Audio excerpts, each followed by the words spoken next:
Hello viewers, मैं हूँ arc explainer and today I gonna explain you series Avengers earth mightiest heroes. ये इस series का 11th part है जिसमें हम हाइड्रा के इविल प्लान्स और राइजिंग ऑफ एआई अल्ट्रॉन को देखेंगे। So without wasting time let's start the explanation. Episode के स्टार्ट में कुछ लोग एक एंशिएंट टॉम में एंटर करते हैं जो ग्लेशियर से ढका होता है। उसके अंदर ढेर सारे वाइकिंग्स के लाशें होती है। उनमें से एक आदमी ऊपर जाकर ट्रेजर चेस्ट को खोलता है और फ्रैक्शन ऑफ सेकंड के अंदर जम जाता है। उनमें से एक चेस्ट के under present casket of ancient winters को उठा लेता है। फिर सीन शिफ्ट होता है एवेंजर्स के हेडक्वार्टर पर, जहां जेनेट क्लिंट और हल्क मस्त चिल कर रहे होते हैं और दूसरी तरफ स्टार्क टावर में iron man, Thor, black panther radio active man के साथ लड़ रहे होते हैं। Radio active man arc reactor के पावर्स को एब्जॉर्ब कर रहा होता है। टोनी उसे ओवरलोड करने के लिए रिएक्टर को फुल चार्ज कर देता है, लेकिन थॉर अचानक से रिएक्टर के फायर ब्रिगेड सिस्टम को तोड़ देता है और रिएक्टर को काम डाउन करता है। सीन फिर से शिफ्ट होता है उसी टॉम में जहाँ एन्चेंट्रेस और स्कार आते हैं। वो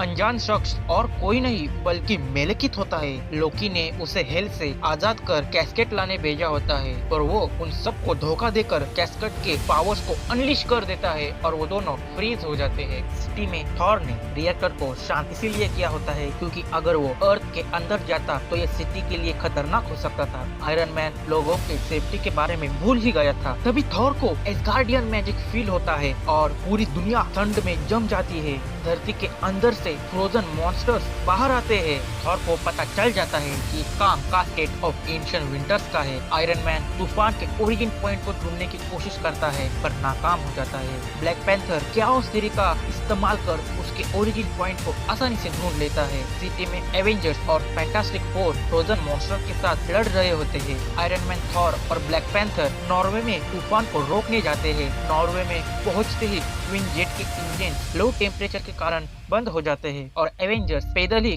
कास्केट को ढूंढने वहां जाते हैं। मेलिकेट कैस्केट के साथ टॉम के अंदर होता है। थॉर उसे तुरंत पहचान लेता है और उस पर हमला करने आगे बढ़ता है, पर कैस्केट के पावर की मदद से वो थॉर को आसानी से फ्रीज कर देता है। ब्लैक पैंथर मेलिकोथ को इस तबाही का कारण पूछता है। मेलिकेट कहता है कि मिडगार्ड को अपना मैं घर बनाऊंगा, अपने लोगों को मैं मिडगार्ड लाना चाहता हूँ। डार्क एल्व्स मिडगार्ड पर राज करेंगे और मैं उनका राजा बनूंगा। मेलिकेट अपने पावर्स की मदद से वेयरवुल्फ को बुलाता है और कैस्केट की मदद से आयरन मैन पर अटैक कर देता है, लेकिन आयरन मैन का कोल्ड प्रूफ सूट उसकी मदद से उस अटैक को रोककर उस पर हमला कर देता है। सिटी में डार्क एल्व्स एवेंजर्स पर हावी हो रहे होते हैं। टॉम में मेलिकेट ब्लैक पैंथर पर अपने मैजिक यूज करता है और आयरन मैन अपने हीट ब्लास्ट की मदद से थॉर को आजाद कर देता है। थॉर उन्हें मेटल यूज करने को कहता है क्योंकि मेटल डार्क एल्व्स की कमजोरी होती है। ब्लैक पैंथर वाइब्रेनियम ब्लेड्स की मदद से खुद को ब्लैक मैजिक से आजाद कर लेता है। सिटी में सारे एवेंजर्स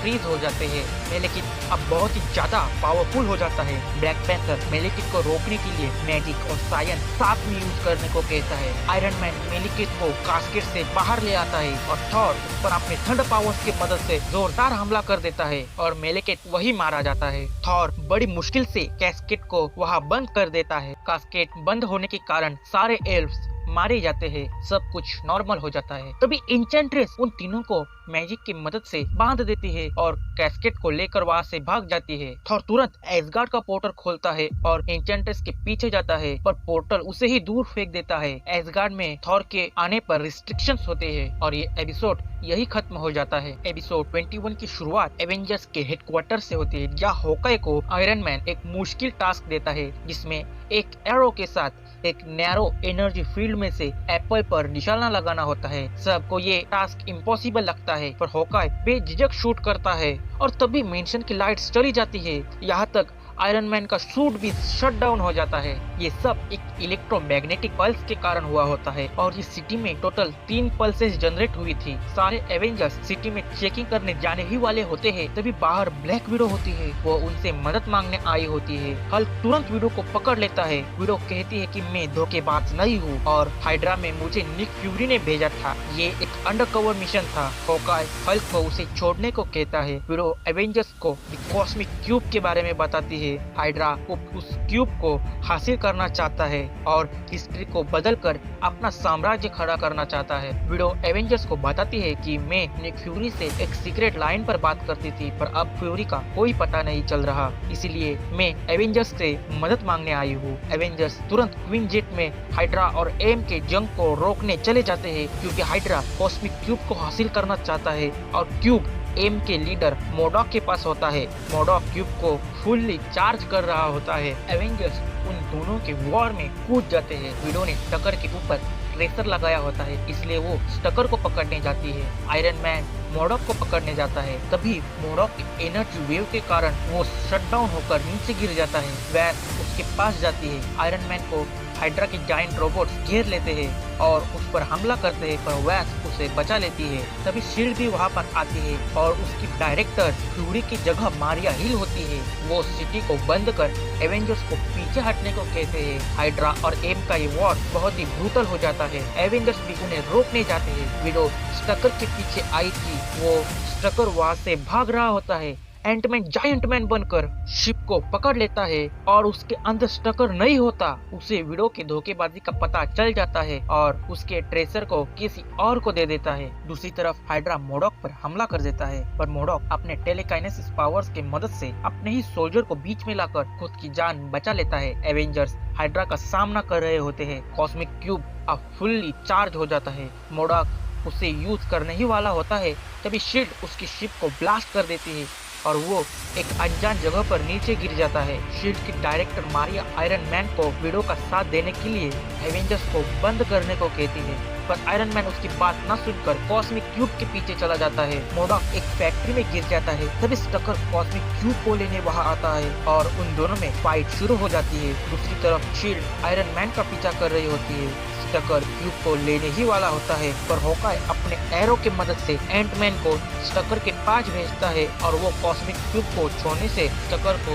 रोक लेता है। दूसरी तरफ शील्ड लगातार आयरन मैन पर हमला कर रही होती है, पर आयरन मैन, थॉर और ब्लैक पैंथर शील्ड को आखिरी मौका देते हैं उनका साथ देने के लिए। मारिया हिल हेली कैरियर को एवेंजर्स पर हमला करने के ऑर्डर्स देती है, पर हाइड्रा के जायंट रोबोट्स ही हेली कैरियर पर हमला कर देते हैं। एवेंजर्स तुरंत उसे बचाने जाते हैं। दूसरी तरफ एंटमैन हाइड्रा के एंड्रॉइड से लड़ रहा होता है और स्टकर मौके का फायदा उठाकर कॉस्मिक क्यूब को छूने जाता है, पर कैप्टन अमेरिका वहां आकर उसे रोक लेता है। पर स्टकर कैप्टन के आधे एज को छीन लेता है और फाइट बराबरी की होती है। विडो, हॉकाई और हल्क कैप्टन की मदद करने वहां आ जाते हैं। कैप्टन और स्टकर के बीच में एक लंबे हैंड कॉम्बैट फाइट होती है और हॉकाई स्टकर के हाथ पर आयरो शूट कर देता है, पर स्टकर अपना हाथ तोड़कर कॉस्मिक क्यूब को छूने जाता है, पर कैप्टन भी उसके पीछे जाता है। दोनों साथ में कॉस्मिक क्यूब को छूते हैं, पर कोई इफेक्ट नहीं होता, सब नॉर्मल हो जाता है। स्टकर और मोडॉक को अरेस्ट कर लिया जाता है। शील्ड अब भी विडो को ढूंढ रही होती है। हॉकाई विडो को एवेंजर्स ज्वाइन करने को कहता है, पर वो निक फ्यूरी को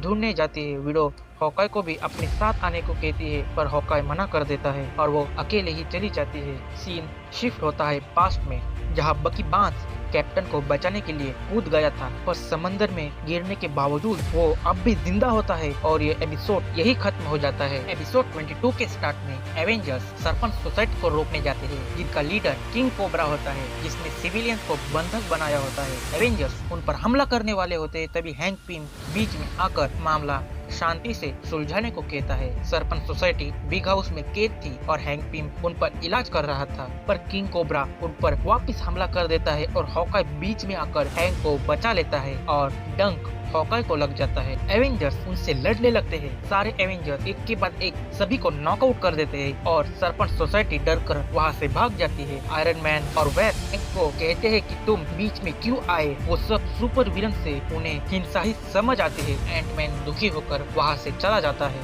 और सीधा लैब में आता है। वो नहीं चाहता कि एवेंजर्स हर जगह हिंसा का इस्तेमाल करे और वहाँ पर अल्ट्रॉन भी मौजूद होता है। उसे भी लगता है कि इंसान सिर्फ हिंसा चाहिए फैलाना चाहते हैं। आयरन मैन हॉकाई के डंक को ठीक करने के लिए जेन फोस्टर को बुलाता है। आयरन मैन वाइपर ने भेजे किंग कोबरा को मैसेज के बारे में पता लगाता है, उसी वक्त थॉर भी आयरन मैन से मदद मांगता है क्योंकि एसगार्ड से उसे निकाल दिया होता है और आयरन मैन मदद करने के लिए तैयार हो जाता है ताकि थॉर एसगार्ड वापस जा सके। तभी हल्क और ब्लैक पैंथर सुपर एप्स को पकड़ लेते हैं। वैक्स हैंक टीम को मनाने जाती है ताकि वो एवेंजर्स में फिर शामिल हो सके, पर वो मना कर देता है। उसके लिए शील्ड और एवेंजर्स एक समान हो जाते हैं, हिंसा का इस्तेमाल करने वाले, और उन दोनों की बातें अल्ट्रॉन सुन रहा होता है। आयरन मैन वाइपर के मैसेज को डिकोड कर लेता है और वो यही से सेंड हुआ था एवेंजर्स हेडक्वार्टर से। वैक्स हैंक को मनाने की कोशिश करते हैं पर निराश होकर वहाँ से चली जाती है। तभी अल्ट्रॉन हैंक पिम पर हमला कर देता है और जेनेट को भी पकड़ लेता है। असेंबली हॉल में आयरन मैन सिस्टम को चेक कर रहा होता है पर अल्ट्रॉन उसे टेक ओवर कर थॉर पर हमला करता है। अल्ट्रॉन क्वीन जेट की मदद से हल्क को दूर ले जाता है और दूसरे क्वीन जेट से ब्लैक पैंथर पर हमला कर देता है।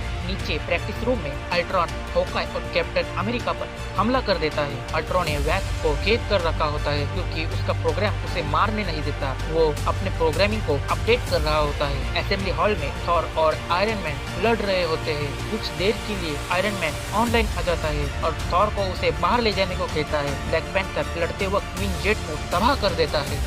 कैप्टन अमेरिका भी प्रैक्टिस रूम में प्रेजेंट मशीन गन के गियर बॉक्स को डिस्ट्रॉय कर सबकी जान बचा लेते हैं। बाहर थॉर और आयरन मैन लड़ रहे होते हैं। आयरन मैन थॉर को कहता है कि मेरे सिस्टम को खराब कर दो। थॉर ना चाहते हुए भी आयरन मैन पर जोर से हमला कर देता है और टोनी के अंदर का अल्ट्रॉन का एसिड खत्म हो जाता है। ये सब अल्ट्रॉन का प्लान होता है ताकि वो एवेंजर्स को उलझा कर रखे और वो अपनी प्रोग्रामिंग कंप्लीट कर सके। तभी वहाँ पर एवेंजर्स आ जाते हैं। थॉर अल्ट्रॉन पर हमला कर देता है पर अल्ट्रॉन एनर्जी बीम की मदद से थॉर को मार देता है।